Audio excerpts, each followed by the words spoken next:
Every 3 minutes, a man just like you, a man who's built a life, who has stories to tell, wakes up.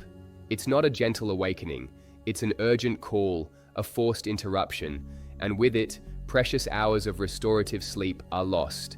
Hours that are fundamental to your health, your memory, and your longevity. But it's not just about being tired the next day, is it?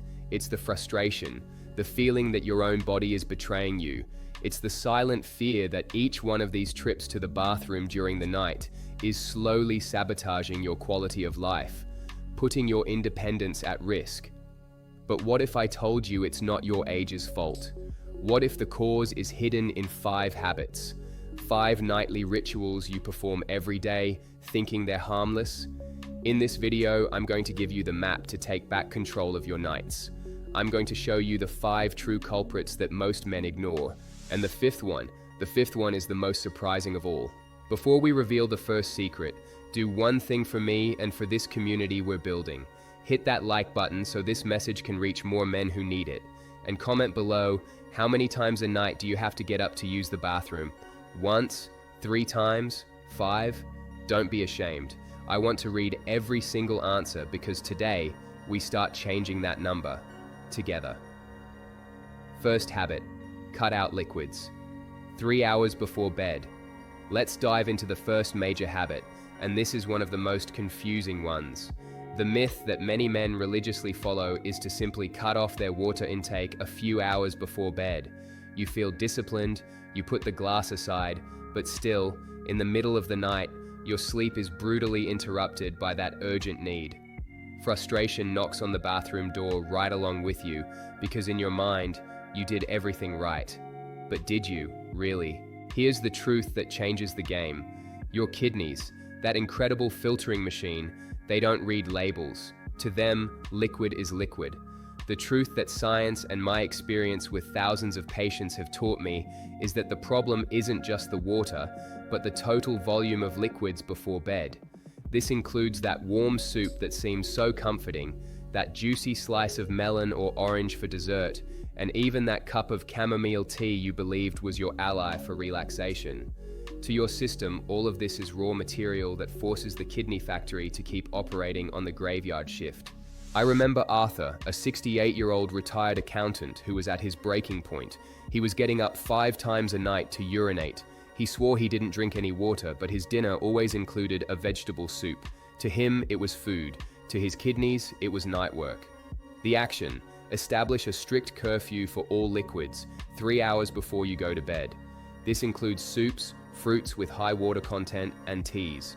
By creating this window, you give your body the time to process everything and signal to your kidneys that it's time to rest.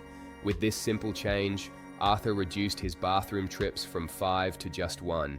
It changed his life. Second habit, eat dinner early and avoid diuretic foods. Now that we've fortified your night against excess liquids, let's talk about what you put on your plate. The myth here is that dinner is just about calories and digestion. Many men believe that as long as they don't eat something heavy or greasy, they're safe. You might even opt for a light salad or a grilled fish, thinking you're doing your body a favor before bed, without imagining that some seemingly healthy ingredients are actually saboteurs in disguise. The truth is that certain foods act as natural diuretics or bladder irritants. They work like a constant nudge, telling your urinary system not to relax. We're talking about diuretic and inflammatory foods. Tomatoes and tomato sauce, due to their acidity, can irritate the bladder lining. Chocolate, especially dark chocolate, contains caffeine. And of course, the most obvious suspects, coffee, even decaf, and many teas, like green and black tea, contain substances that stimulate urine production. Eating late makes all of this worse, as it doesn't give your body time to process these compounds before you lie down. I met Roberto, a 72-year-old retired engineer, meticulous and organized. He couldn't understand why, even after controlling his liquids, he was still waking up 2 or 3 times. His crime: a healthy dinner around 8 p.m., which often included a caprese salad, tomato and cheese, and his only vice, a small square of dark chocolate afterward. To him, these were insignificant details. To his bladder, it was an invitation to an intense night of work. Therefore, the action number 2 is a dual adjustment: timing and content. First, move your dinner earlier. Try to have your last big meal of the day by 6:30 p.m., 7 p.m. at the latest. Give your body a window of at least 4 hours to digest and process everything. Second, and just as important, create a cutoff list for after 4 p.m. On this list include coffee, caffeinated teas, chocolate, highly acidic foods like tomatoes and citrus fruits, and spicy foods. This strategy isn't about restriction, but about smart, healthy aging. It's about understanding your body's biochemistry and playing on its team, not against it. By adopting this dual adjustment, Roberto achieved something he hadn't experienced in a decade: sleeping through the entire night uninterrupted. He didn't just gain restorative sleep, he regained the feeling of control over his own body, a fundamental pillar for maintaining autonomy. We've controlled the liquids and adjusted the food. You're building a fortress to protect your sleep. But there's a treacherous habit, a behavior that seems prudent but is actually training your bladder to fail. Let's unmask this false friend now. Third habit: avoid the just-in-case bathroom trip. Let's move on to the third habit, and this one is one of the sneakiest because it disguises itself as responsibility. The myth is that emptying your bladder just in case before bed, before leaving the house, or before a long car ride is the smart thing to do. It's what we were taught as kids. It seems logical, preventative. You think, I'll make sure I'm completely empty so I don't have problems later. But this apparent prudence hides a trap. The truth is that this behavior teaches your bladder a dangerous lesson. Think of your bladder as a muscle with a sensor. Every time you go to the bathroom without feeling a real, full urge, you're triggering that sensor with a very low volume of urine. Over time, the bladder gets used to this low capacity. It becomes impatient. It starts sending urgency signals long before it's actually full. You are, without realizing it, lowering its threshold and creating a cycle of unnecessary urgency. This is one of the main reasons the urge to urinate at night becomes so frequent. I want you to meet David, a former salesman who lived as a hostage to this urgency. His problem wasn't his urine production, but a poorly trained bladder. The action is bladder retraining. When you feel that first light urge, stop and wait 5 minutes. Gradually increase that time. The goal is to teach your bladder that you are in command. With discipline, David reached 6 hours of restorative sleep. He didn't just stop urinating at night, he felt free for the first time in decades. The solution for this, the action, is called bladder retraining. It's a powerful technique to reclaim your autonomy. Start today.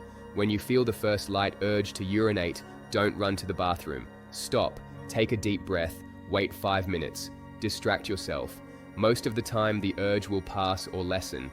The goal is to gradually increase the interval between urination. Start by trying to hold it for 5 minutes, then 10, and keep increasing.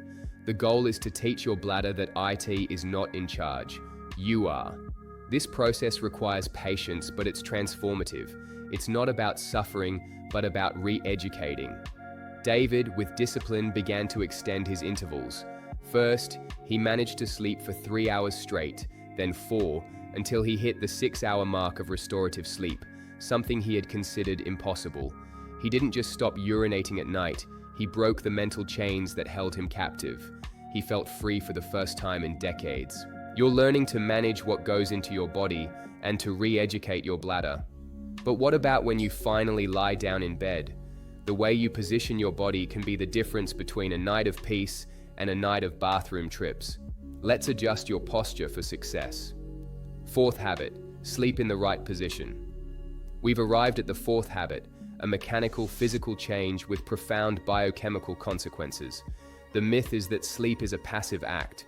You lie down, close your eyes, and the body does the rest. Many men simply don't pay attention to their sleeping position. They lie on their backs out of habit, on their stomachs out of custom, or just toss and turn, not realizing that the geometry of their body in bed is actively dictating the work of their kidneys and bladder throughout the night.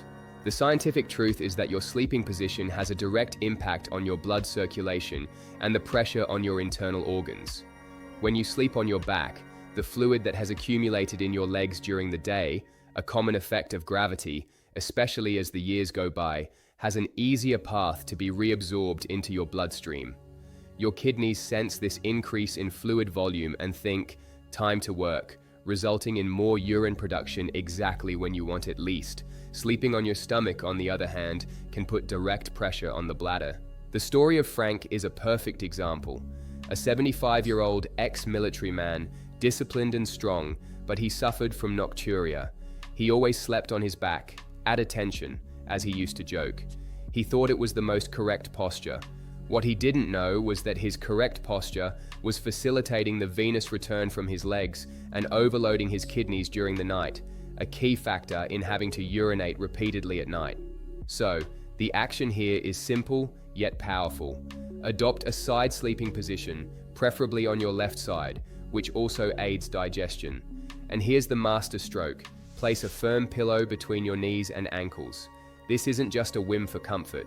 The right pillow sleep position does two magical things. First, it aligns your hips and spine, reducing physical stress on the pelvic region and the bladder. Second, and more crucially, it slightly elevates the top leg, making the rapid redistribution of fluids back to your core more difficult. It's a small change in body engineering with a huge result. Frank, the military man, was skeptical at first, but he tried it. On the third night, he slept for 5 hours straight for the first time in 20 years. He didn't change his diet, he didn't change his liquids, he just changed the way he laid down. He used gravity in his favor instead of fighting against it. This is proof that for healthy aging, sometimes the most effective solutions are the simplest. Now you've adjusted your liquids, your food, your mind, and your body. But there's one last factor, an invisible element in your room that could be sabotaging all your efforts, and this could be the missing link to finally achieving a full night of restorative sleep. Fifth habit, control the room temperature. We've reached the fifth and final habit. If you've applied everything we've talked about but still feel that call in the middle of the night, the answer might not be in what you eat, drink, or do, but in the very air you breathe while you sleep. The myth is that a warm, cozy room is the ideal environment for sleep. Who doesn't love the feeling of being nestled under a heavy blanket, in flannel pajamas, protected from the cold? We associate warmth with comfort, security, and deep sleep. The truth, and this is the science that few people know, involves a crucial hormone called vasopressin. Think of vasopressin as the night manager of your kidneys. It's released by your brain during the night with a very specific mission to slow down the urine factory, allowing you to have long, uninterrupted periods of restorative sleep. It's your body's natural mechanism to prevent nocturia. Here's the revelation. The release of this hormone is extremely sensitive to your body and room temperature. When you sleep in a hot environment or wear heavy bedding and pajamas that cause you to overheat, your body enters a state of mild thermal stress. This overheating directly interferes with the brain's signaling, suppressing the release of vasopressin. Without the night manager to give the orders, your kidneys continue producing urine at a daytime pace, and the result is inevitable. George, an 80-year-old man, used to sleep in a heated room with thick pajamas and several blankets. He had no idea that his castle of thermal comfort was one of his worst-kept harmful habits. The final action: transform your bedroom. The ideal temperature is between 18 and 20 degrees Celsius, that's 64 to 68 degrees Fahrenheit. Wear light clothing and use layered blankets. This promotes the maximum release of vasopressin, giving your body the right signal to slow down. So, what we've learned today isn't a to-do list. It's a new philosophy. It's about trading resignation for awareness. We've learned that the power to have restorative sleep is in your hands. The question now is, who do you choose to be? The man who accepts interrupted nights as his destiny, or the man who uses knowledge to sculpt a life with more energy and autonomy? The power to decide is, at this very moment, with you. But I have to be honest with you, these 5 habits are powerful for managing the symptoms. They will give you back control. But what if we could go deeper and tackle the root cause that makes your bladder so sensitive in the first place? For many men over 60, the answer lies in prostate health. That's why I insist you watch the video about the 15-second bedtime ritual. It doesn't just manage the problem, it addresses it at the source. It's the logical next step for anyone who doesn't just want to sleep better, but wants to rejuvenate their masculine health. The link is in the description, and it might be the missing piece of your puzzle. And finally, if this message resonated with you, don't just like the video, share it. Think of a friend, a brother, your father, a man in your life who might be suffering in silence. Send this video to him. Let's break the silence together. Subscribe to the channel so you don't miss our next meeting, where we'll continue to uncover the truths about how to thrive after 60, because your journey is just beginning. And we will walk this path together, night after night, choice after choice, towards aging with more autonomy, dignity, and fulfillment.